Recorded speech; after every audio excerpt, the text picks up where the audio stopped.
Narito ang latest update sa nawawalang beauty queen na si Catherine Camilon na magpasa hanggang ngayon ay pinaghahanap pa rin. Mahigit isang buwan na ang nakakalipas.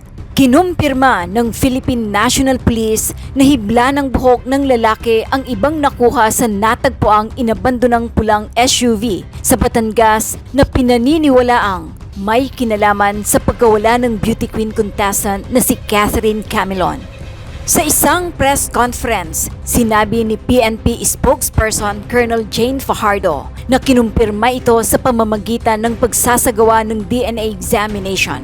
We can confirm na aside doon sa mga hair strands na nagmatch doon sa DNA profile po ng magulang ni Catherine, ay mayroon pa ring hair strands doon na nagmamatch sa male po, ani PNP spokesperson Colonel Jane Fajardo. Pero as to the honor of hair strands po, we need po kasi ng DNA samples din, katulad ng ginawa natin sa magulang ni Miss Catherine. So kailangan natin ng specimen to compare doon sa different hair strands na hindi po kay Catherine po. Dagdag pa niya. We can confirm na aside dun sa mga hair strands na nagmatch po doon sa DNA profile po ng magulang po ni Catherine, ay meron pa pong ibang hair strands doon na nagmamatch sa isang male po. But as to the owner of those hair strands po, we need po kasi ng DNA samples din. Katulad ng ginawa po natin sa magulang po ni Miss Catherine, kinuhanan po sila ng DNA at yun po yung i-compare po natin doon sa mga hair strands. So kailangan natin ng specimen to compare those different hair strands na hindi po kay Catherine po. Ayon pa sa ulat, malinis ang fingerprint ng mga suspect sa abandonadong sasakyang natagpuan sa Batangas City ng pulisya. Pahayag pa ni Fajardo, doon sa fingerprints po ay wala po silang na-leave na latent fingerprints po kasi ginamitan na po nila ng fuming examination po, pero wala po silang clear na latent print na na-leave po sa CRV po. Ibig sabihin po nun, there is a possibility na pinunasan or nalinisan na po para hindi po tayo makalift ng fingerprints. But malaking bagay po yung nagkaroon po tayo ng DNA match doon po sa magulang po ni Catherine dahil ito po ang nagpapatunay na isinakay po doon si Miss Catherine doon sa na-recover po na red CRV. Ayon din sa PNP, hindi pa rin lusot ang mga suspect sa kaso kahit walang nakuhang fingerprint sa abandonadong sasakyan dahil may hair strands pa namang patuloy na ini-examine. May ilan lang doon sa hair strands ang nagmatch po doon sa DNA profile po ng magulang ni Catherine, ani Jane Fajardo. Yung iba po doon ay hindi po nagmatch at ibig sabihin po ay mayroon pong nagmamay-ari ng iba o doon sa mga buhok po na na-recover po doon sa loob ng CRV na red po. Umaasa naman ng kusang kooperasyon ang pulisya mula sa pangunahing suspect na si Major Alan De Castro para sa isang DNA test. Sabi pa ni Fajardo, we want to encourage definitely si Major De Castro. Sinabi naman po niya na handa niyang harapin itong kaso na ito and it would be good faith on his part. He can show good faith on his part na handa niyang harapin itong kaso na ito na magpa-DNA test po siya. But hindi natin siya pwedeng pwersahin dahil kailangan nating dumaan sa proseso. Kaya gaya ng sinabi ko, is it right for the PNP now to request for his DNA while ongoing yung preliminary investigation? Or kailangan nating antayin na formal pong ma-file yung kaso sa level ng court before we request the court to allow us to get the DNA profile ni Major De Castro and possibly yung ibang mga suspect po to compare doon po sa mga hair strands na na-recover po sa CRV. Samantala, hindi pa rin makumpirma ng Philippine National Police or PNP kung buhay pa ang nawawalang Miss Grand Philippines 2023 candidate at grade 9 teacher na si Catherine Camilon. Mahigit isang buwan at kalahati na mula nang mawala si Catherine noong October 12, 2023. Pero ayon sa PNP, marami raw silang impormasyong nakalap na maaring may kaugnayan sa pagkawala ni Catherine. Saad pa ni PNP spokesperson Colonel Jane Fajardo, tuloy-tuloy ang ginagawa nating backtracking, pati doon sa mga CCTV. Bagamat mahigit isang buwan na po ito. Although may mga sinabi po si Colonel Malinaw doon sa naging backtracking po nila na may mga lugar po silang nakita kung saan dumaan po itong Nissan Juke. At yon ang nagbigay sa kanila ng mga additional information.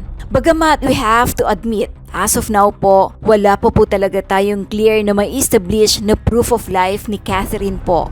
Pati na rin po yung possible location po niya. Ang tinutukoy ni Fajardo na si Colonel Malinaw ay si Police Colonel Jacinto Malinaw Jr., Regional Chief ng CIDG-4A. Patuloy pa rin di umano ang case build-up at evaluation ng Batangas Provincial Police Office hinggil sa kasong ito ni Catherine. Itinakda ang preliminary investigation sa kaso sa darating na December 19, 2023 at sa January 9, 2024. Dito ay inaasahang magpapasa ng counter affidavit ang mga akusado na sina De Castro, kanyang driver at bodyguard na si Jeffrey Magpantay at dalawang iba pa kaugnay ng pagkawala ni Camilon. Nahaharap sila sa kasong kidnapping at serious illegal detention. Ayon naman sa komento ng isang netizen na si Elisa Vasquez patungkol sa legal wife ni Police Major Alan De Castro. Parang may alam ang asawa, dapat inimbestigahan siya. Hindi siya dapat tumanggi. She has no choice. Ang hina ng batas ng Pilipinas. Yung bodyguard, malaking evidence yan dahil nagtago siya. I have a feeling na wala na si Catherine. Ang hina ng investigation nila kapag pulis ang kasabwat. Yung pong statement, yung pong testimonya ni Miss Camilon na nakipag-usap doon sa asawa ni Major. O, yung huli yata ito na gusto niya nang humiwalay dito kay Major. Pwede bang gamiting ebidensya din yon? Ano? Oral. Pwede po. Oral evidence. Circumstantial evidence po yun na Oo, may motibo. pwede din yun. Motibo po yun kung bakit niya gagawin yun. Yun. Pero hindi po yun masasabi na yun ebidensya na may ginawa siyang cleavage.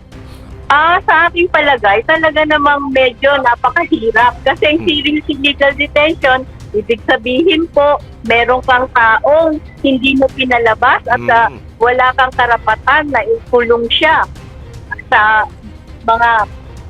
Kaya po, dapat po ay merong magsasabi na talagang kinidnap o ikinulong ng laban sa kanyang kalooban. Aha. Kaya medyo napakahirap po kung circumstantial evidence lamang ang magiging basihan ng pagpapile na kaso na yan. Oo. So dapat ho may proof of life ika nga na talagang kinidnap siya or illegally Oo. detained. Tama ho ba? At saka siya magsasabi, Congressman, na na talagang ako ay kinidnap Yun. at wala siyang karapatan na ikulong ako. Yun. Sakit ng ulo ko, nagpapahinga ako, but this comment caught my ire. Ma'am, naril ka ata. Totoo naman kasi, ang alin ba? Yung sinabi ng lalaki na ang hanap daw ng mga teacher ay gwapong policeman, coast guard, sundalo, etc. Kung yun ay totoo at nakita niyo na yun sa mga teacher, anong problema doon? Anong masama doon? Kahit ako may karapatan akong pumili kung sinong gusto ko. Hello? At kung magkataon na ganyan yung napili ko, problema mo. Mga insecure yata itong mga taong to eh. Ma'am, kung tatanungin ka sa pakikipag-jowa o sa pakikipag-live-in, sana masagot. Ewan ko, ikaw na lang tumimbang yung tanong mo. Basta teacher, ang hanap niyan, syempre gwapong police, coast guard, sundalo, or seaman. Tama po ba, ma'am? Siguro laki ng insecurity doon sa sarili niya. Ano ka ba, kuya, ha? Kasali ka ba dyan? Pakita ka sa akin dali, titignan ko kung gwapo ka at kung ano ka. Para malaman mo kung ano nga. Mag-subscribe at i-click ang notification bell para sa mga susunod na video updates. Maraming salamat po.